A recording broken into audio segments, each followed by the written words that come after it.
have potential garlic sensitivity. Ooh, God, that would suck so bad. Yeah, it would.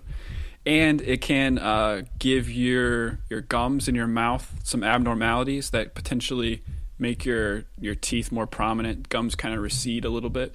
Yeah. So, if someone had this disease, I'm not saying if someone has this disease, they're a vampire. I'm not saying that. I'm saying that if someone had this disease in the old times, I think it's easy to see how it could be construed that this person is a vampire, or over time it becomes the story is, oh my God, this person was a vampire. I understand that, but kind of what you're saying is that if you have this disease, you're a vampire. I'm not saying that at all. No. I mean that's sort of what you're saying. That's quintessential vampire. Even down to the look. If somebody told me if they have fucked up gums and their teeth look weird, and they're a vampire. No, if you have fucked up teeth, you're a vampire. Is that what you're saying? No, because I've never met a person with a garlic sensitivity. So if well, you probably have, because people that have heartburn have garlic sensitivity, and a lot of these symptoms. Fuck yeah, I got fucking heartburn, and I fucking will eat a giant. How many times do you consume a day? The whole pack, but it doesn't matter. So you have garlic sensitivity, bro. But no, anyway, I got drinking problem. But no, most of these symptoms and their connection to vampirism were, I think, discussed originally in 1985, and since then, a lot of them have been refuted by experts in the field. People saying, "Don't really." At what field is refuting this, Allison? What field of experts? What experts are like? What are they an expert Whoever in? studies podcast hosts. Diseases. No, I don't. Look, all I know is that if you are pale, you got fucked up teeth and gums, and you tell me you can't eat garlic, you're a vampire. I'm taking that to the bank. Porphyria. So again, Porphyria Chase thinks you're a vampire. I think it could be construed over time. You're talking about only 20,000 cases, like that. Yeah, that to me is like right. The breeding, like that. It's just saying there's not very many vampires, but there is some. So you're saying this disease is like someone's beard, like you say you're a vampire and you want to stay under the radar, so you're like, oh, I have this disease, that's all. No, I'm saying that our society has named vampires with this disease. A couple other diseases that could present with vampire-like symptoms that could have been construed over time. You have rabies. Rabies, if you have rabies, you could have aversion to light. You could have some aggressive, hostile behavior. You could bite people. Hangover. That could have been construed. A hangover. Tuberculosis as well. It could cause some changing of your skin and some other things. But I think there's a lot of these potential causes over time that could have manifested. People, story, telephone game, this person was a vampire. Let me ask you this, Adam. The one thing that is constant with all vampires is that they're afraid of garlic. Right? No. Yes. No. Yes. No. I don't think that's true. No.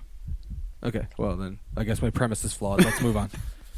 So, whether there are truly these supernatural vampires or not, whether they suck blood or psychic energy, I think that it's unmistakable. You can't deny it that there are at least people who think they are vampires, right? Well, I would also argue too. Yes, to answer your question, yes.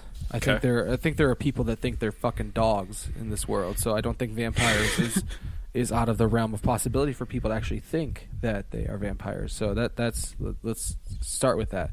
But I also think that a lot of this came from, back whenever let's talk with Vlad the Impaler, which was mid 1400s, right?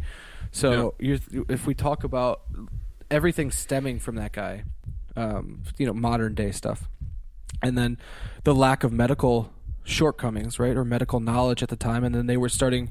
I know I've heard a ton of stories based off of like this person's a vampire, or this town has a bunch of vampires, where they would bury people too early because they didn't have the medical prowess that they needed to declare people dead. They would bury people alive or bury people too early. They would come back to life. They would be in their coffin. They would hear screaming from the coffin, scratching from the coffin. They would open up the coffin, and they would see these fucking scratch marks. They would see like the person bleeding from the face because they were trying to escape the coffin, banging their face up against the coffin and making their nose bleed, making their mouth bleed, all of that shit. So I think that's a lot of it was based off of. I think that's definitely plausible. Yeah, I think that, but I think that's where a lot of of it has to come from too, right? Especially back in the 14, 15, 16, 1700s, where like people are being buried before they're actually dead, and they're like, "Oh fuck, I'm not a vampire, but I really need to get out of here. I'm gonna tear my fingernails off trying to get out of this coffin." Yeah, I mean, I think it's a combination of all of those things that could over time lead to this belief that there is this creature. How scary would that be, though? Like, if you were here, like if you buried somebody, and then like they're 6 feet under, obviously, and then you heard screaming from their coffin, and you're like, "What the fuck?" And then you dig up their coffin, and they're breathing, and they're bleeding from the mouth and the nose, and like there's marks in their coffin from where they were trying to dig out. Their fingers are bleeding. Like, you would definitely at that time in the world, you would think that that's a fucking vampire. 100%. Oh yeah, you'd lose your shit. Yeah, 100%. Sure. Be terrifying. So again, there are people that believe they are vampires. This kind of subculture, vampire subculture, exists. Kind of part gothic type of dress. I was going to say it's not a vampire subculture. It's a goth subculture. I think it's a. I don't think they're. I think it's related to goth, but I think they're different. But okay, I'm sure someone could call us out on this. But tomato. Some of these people even have like blood donors that like will come and like give their blood to these people, and they sleep in coffins and stuff like that. It's like some weird shit. But yeah. Have you ever heard of Tracy Wigginton? No, I have not heard of Tracy Wigginton. It's a very English name, though. Australian. Okay. But, well. she is known as the lesbian vampire killer. I did see... I mean, during some quick research, I did see a headline of the lesbian vampire killer, and shame on me for not digging down into that story a little bit more. That's a compelling headline, yeah. It is a pretty interesting story. So she lived in Australia, and she killed a guy, her and 3 other women, and they killed him to allegedly drink his blood. So basically it was described as one of the most brutal and bizarre crimes Australia has ever seen. Basically, these 4 women drove up to this guy, lured him to a park. Tracy, stabbed him 27 times, nearly severing his head. And then, a few days later after the murder, she told police, that she felt nothing after killing him, and that she just sat there and smoked a cigarette while watching him die. And she went to jail in 1991. Okay, good. That's... However, she was released in 2012 after serving only 11 years in prison. That's a weird one because, one, that's creepy. I won't use creepy. Let's try to find another word like that is... We're doing okay on the creepy count to this one, so that's okay. You can use creepy. That's whack. That's whack. But yeah, I mean, any murder story like that, and especially, I find it very strange when women commit heinous murders. Right? I don't know why that makes it worse. It's way more rare. But it's also more terrifying. Like it more creepy. Way more creepy. Yeah. Now I'm trying to find like synonyms in my head quickly, and I sound like an idiot. Again, let me ask you this question: do you know if she was allergic to garlic or not? Was not in the story I saw. All I know is she liked to smoke cigarettes, and she wanted to drink this dude's blood. Yeah, but I feel like she probably could have drank his blood without murdering him, right? So that's a different level of psychopath. Like, one, you want to drink blood. That's one level. And then like the second level of psychopath is like, don't just ask people, stab them 27 times and smoke a cigarette. It's weird. And Australia is just a weirdo place too, and I feel like they don't have a lot of crime, but the crimes that they do have, they're fucking vampires. There's vampires down there, Adam, and there's vampires committing crimes in Australia. Yeah, and now she's out of prison, so don't go to Australia. She'll get you. Not trying to be a dick, but you started this episode saying you don't believe in vampires, and now they're fucking everywhere. Well, I don't believe in vampires, but I believe. See, let's continue, and then I'll form my argument, and then we can we can continue, and then we can So- hit it back up at the end. Through the course of my research, I came across this website called vampireunderworld.com. Okay. You No. ever peruse? What does my Google search have to be in order to find that website? I don't recall, but What is it? Vampire Underworld? There's some interesting advice that can be found on vampireunderworld.com. Okay. So one thing, there's an article, how to treat a vampire bite. Okay. Ooh. Okay. Do you know what happens if you get bit by a vampire? Do you know what you should do? Well, no, but don't you turn into a vampire if you get bit by a vampire? Well, if you follow these instructions, maybe you won't. I Okay. don't know. Interesting. So, public service announcement. If you get bit by a vampire, apply a wrap, but don't cut off blood flow. Okay? Okay, that's important. Use a suction device to draw out the poison. Like, suck it out like the venom. Like a mouth. Yeah, sure. Okay. Wash the area with soap and water. You're talking about a jellyfish bite.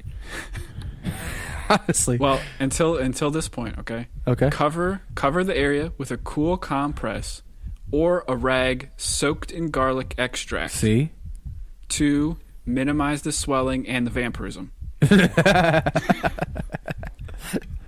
That's how the article reads. I thought it was funny. Yeah, that is funny. See, that's the joke. Look, that was a joke that hit home. That made me laugh. That's just what's on the article. Man. I know, but that's the jokes you need to stick to is reading other people's jokes because that was funny. That made me laugh at him. But so there's another article on Vampire Underworld. Yeah. Around this other type of vampires. Okay. The psychic vampires. Yeah. So there's 3 ways that psychic vampires feed according to vampireunderworld.com. Do you know how that would be? I would guess that psychic vampires feed by looking you in the eyes. Correct. That's one way. Okay. Proximity. Nice. So just by looking at you, Yeah. some powerful psychic vampires can draw your energy or emotion from just being in proximity and looking at you. I'm on a roll That's now. correct. Let me go to the second one. Ready? Okay. How about touching you?